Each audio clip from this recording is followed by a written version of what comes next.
attack. It's not necessarily a law being broken. It's harassment. I know that's strong. I know, and I'll probably get some complaints.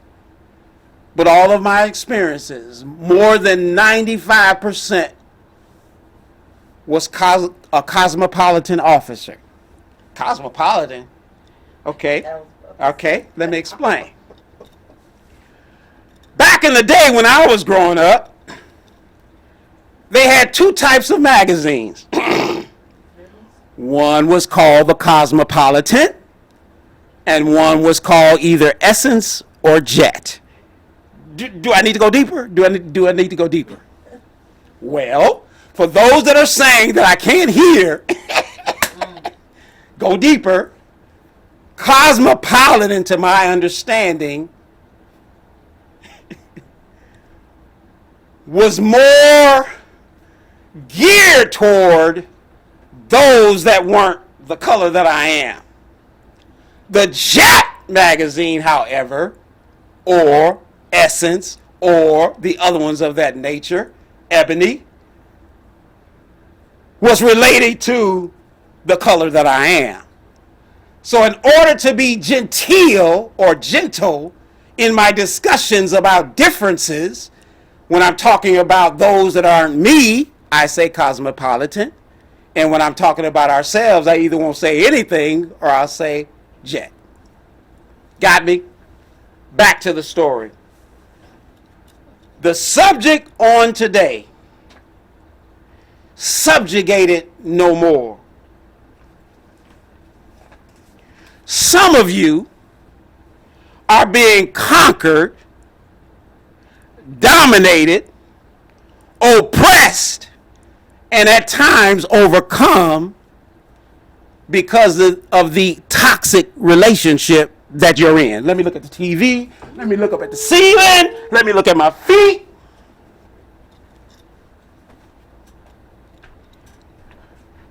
That man or that woman, that girlfriend or that boyfriend.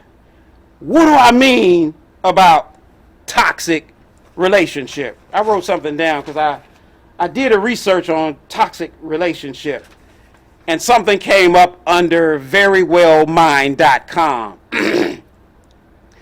A toxic relationship is defined such as this: one that makes you feel unsupported, misunderstood, demeaned, or attacked. Any relationship that makes you feel worse rather than better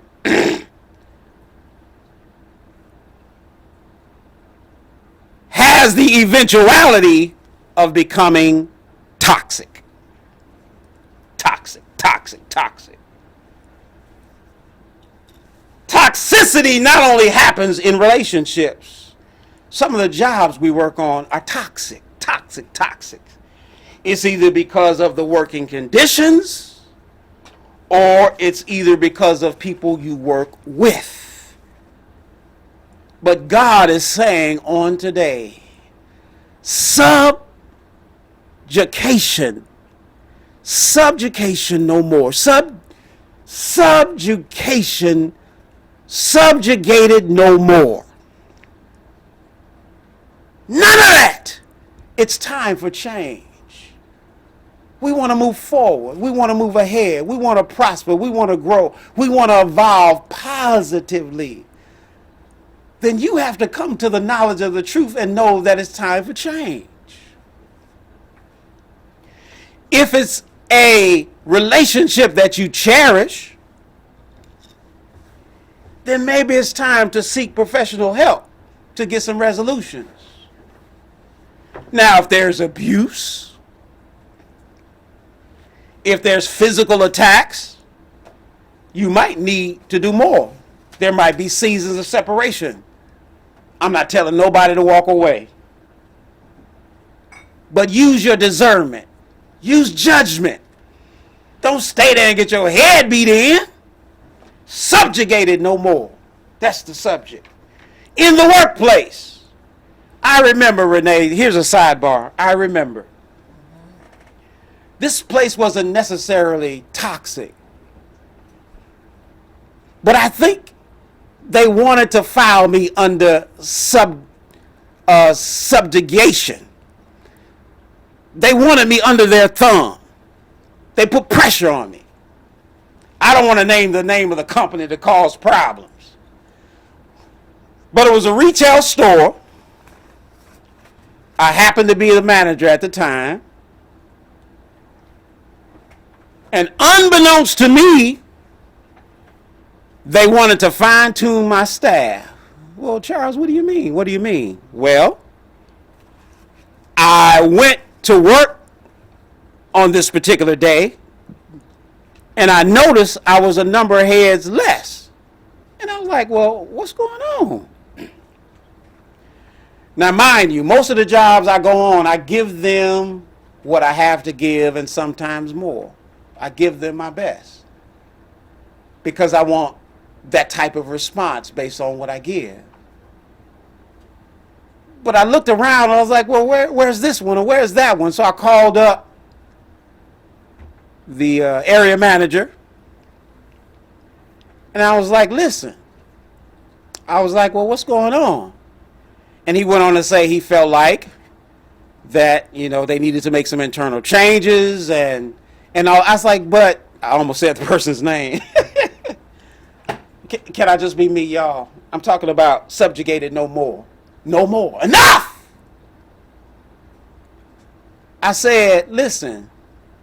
I was like, if you take them away, who's going to run the store? I'm already putting in this and more. Who's going to run the store?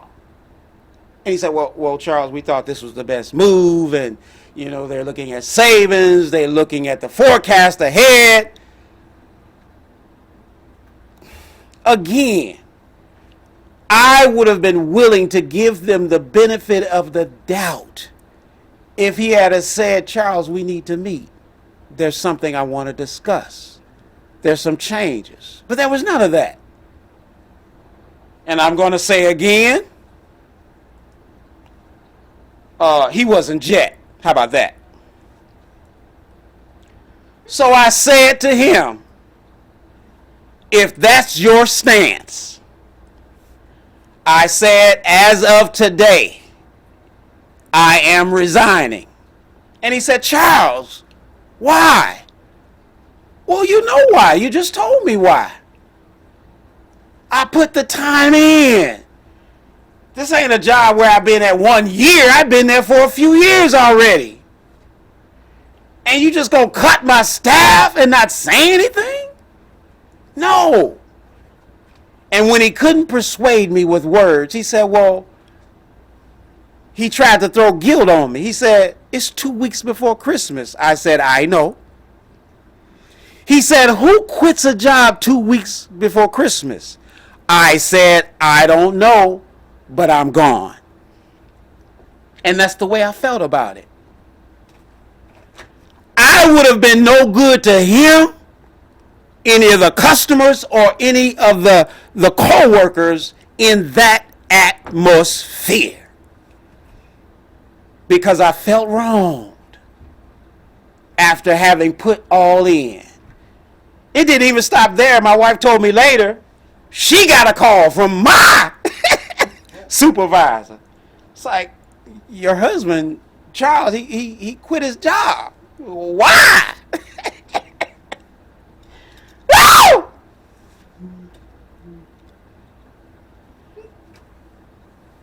But subjugated no more. The time has come for us to move forward like we know who we are. Am I telling you to be proud and beside yourself? No. But I want you to walk like you know who you are and whose you are. I don't care what background that you're in or from as far as beliefs. If it's the light that you're following, know who you're following and walk that way. It's time, it's time, it's time. I want to read a passage of scripture. This is not something I normally do. I'm almost finished, y'all. I'm almost finished. I'm going to Revelation. I want to start there.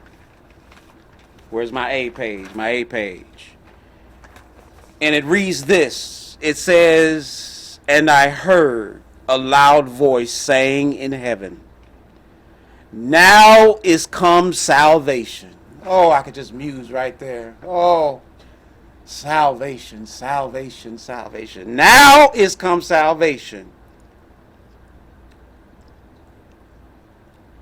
And it says, and strength, and the kingdom of our God, and the power of his Christ. For the accuser of our brethren is cast down, which accuse them before our God day and night. I'm going to tell you where it's found momentarily. It goes on to say, and they overcame him by the blood of the Lamb and by the word of their testimony, and they loved not their lives unto the death. Therefore, rejoice, ye heavens, and ye that dwell in them.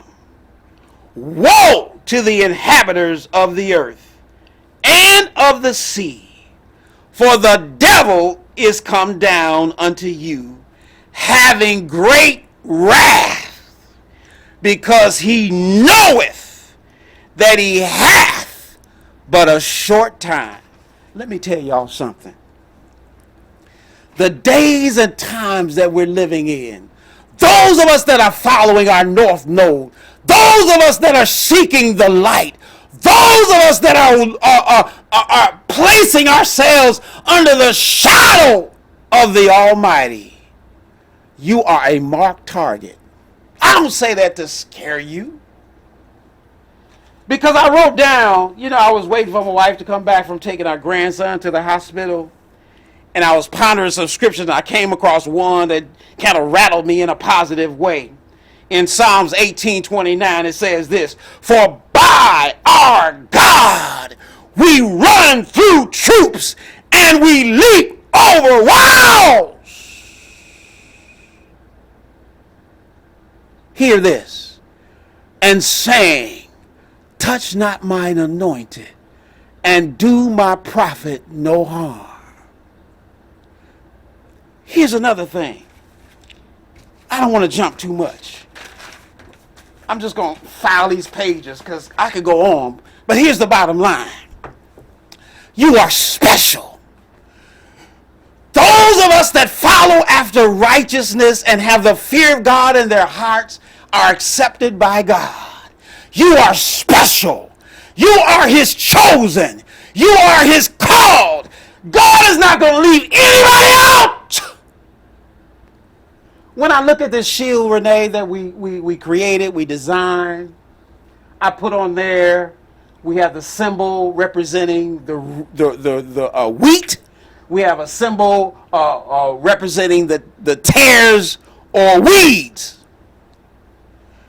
But in the Gospels, it talks about instead of gathering them up now, letting them grow together. I don't know what side of the line you consider yourself on, but this is the time to walk in the way of righteousness. I'm not going to tag you. I'm not going to